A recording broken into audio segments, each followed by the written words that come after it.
today, for every decision, people run into your cabin only and ask, what should we do? That's because either policies are not in place or policies are not being enforced. What is politics in organization? People choose their job. People choose their bosses. People play it on your emotion. You can have a board. Gates will close 20 minutes before departure.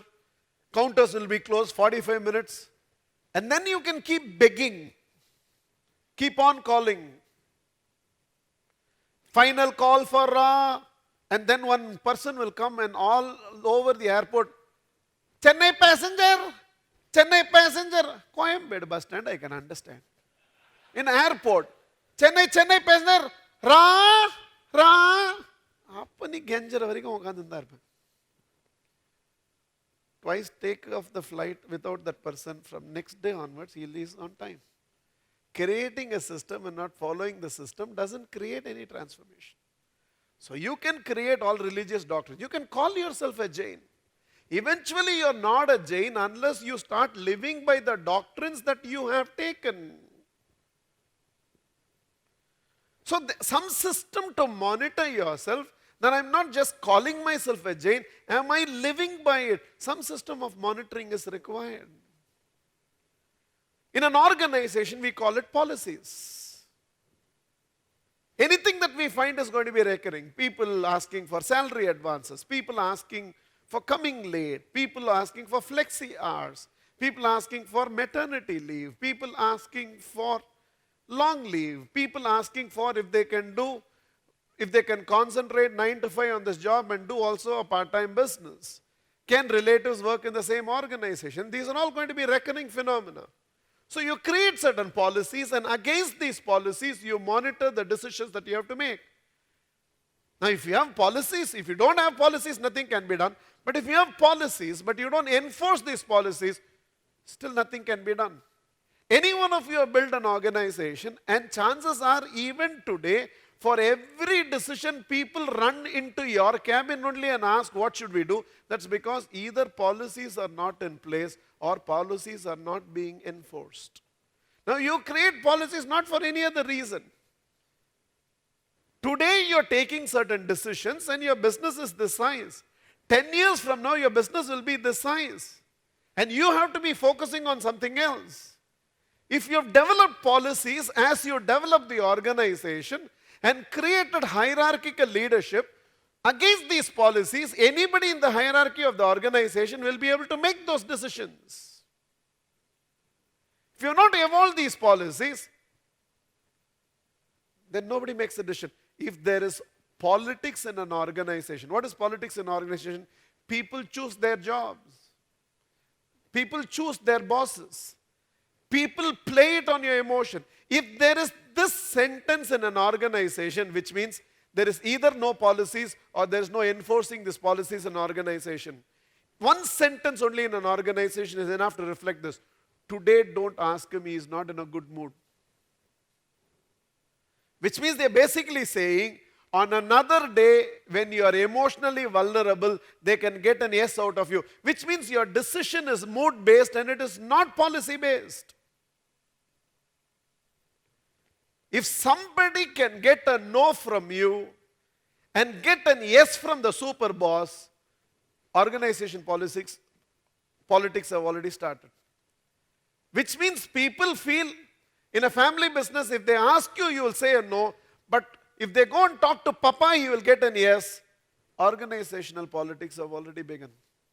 Which means Papa makes his own decision based on his moods. You make your own decision. Bhaiya makes his own decision. There is no policy in this organization. Or if there are policies, there is no enforcement of these policies in an organization. So at a national level, we call it constitution. Religion, we call it as doctrines. Organization, we call it as policies. All these things fall into the same category. Certain aspects of life are going to be recursive, repetitive, regular in life. And every time, again, I don't have to use my intelligence, because see, if there is a system which can take care of all the logical decisions that can be made, then your intelligence is free for all the creative endeavors. All the creative endeavors. If your intelligence is going to be wasted even in taking day-to-day decisions all the time because there is no policies there, then your intelligence is going to be so tired, it can never involve itself in innovation, imagination, creativity. Never. And this is the we lose out on. It is not important you know the Upanishads. It's not important you remember all the characters in Mahabharata. It's not important that you are a biblical scholar. What is important is, from all the things that you know in Bible, you have taken 10 principles and kept it, and you consistently keep monitoring yourself on these 10 principles. Am I living by that or not? And in this one monitoring that you consistently keep doing, in an individual we call it values. For a nation it's a constitution. For a religion it's a doctrine. For an organization it is a policy. If I come late, will I be allowed for a Mahatriya's program? It really doesn't make a difference. If you had already told anybody from my organization, I will be missing one session, but that's okay for me, I want to do TAT. Trust me to the last syllable, they would have said, don't do the program. They would have told you, don't do the program. Then you don't do this program. No, it's okay for me. I will pay the fees. I don't mind missing one session. But I just want, for me even 6 sessions is a gain, so I want to do. If you had told, if you have lied, if you had hidden it, that's a different thing. But if you have said, I don't think anybody from this organization would have told you, oh, that's okay, give me the check.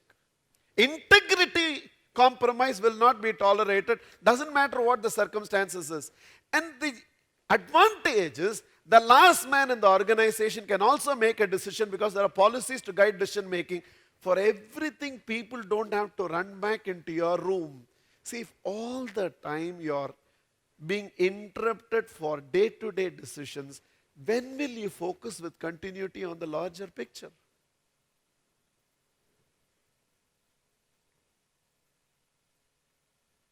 So statutory obligations are there. Create an audit council. Have an internal auditor. Have a company secretary to act as a consultant. Create a legal advisor. Let somebody go through whatever transactions that are happening in your business on a regular basis and find out whether statutory obligations are met or not. From labor, because India has created as many policies as possible. And why should you be learning all these things? What did we learn? If what can be done by others can be done by others, then what you alone can do, you can keep doing. Hire a labor consultant, pay him 3,000, 5,000 rupees. Let him come every month and check whether there is adherence to all these statutory obligations or not. Get a company secretary, let him keep checking whether according to the register of companies you are following all this or not. Your mind is free. What I'm saying is, it's not important we create a constitution, we need a system to enforce that constitution. It is not enough you call yourself a religious person. Somewhere there must be an adherence to some of those doctrines that you agree upon. It is not enough that you have organizational. First you need policies. Anything that is recursive in nature should come under a policy so that policies can make this decision, which means anybody in the hierarchy of the organization through the policy should be able to execute a decision. Exceptions will come to you. Now everything is an exception.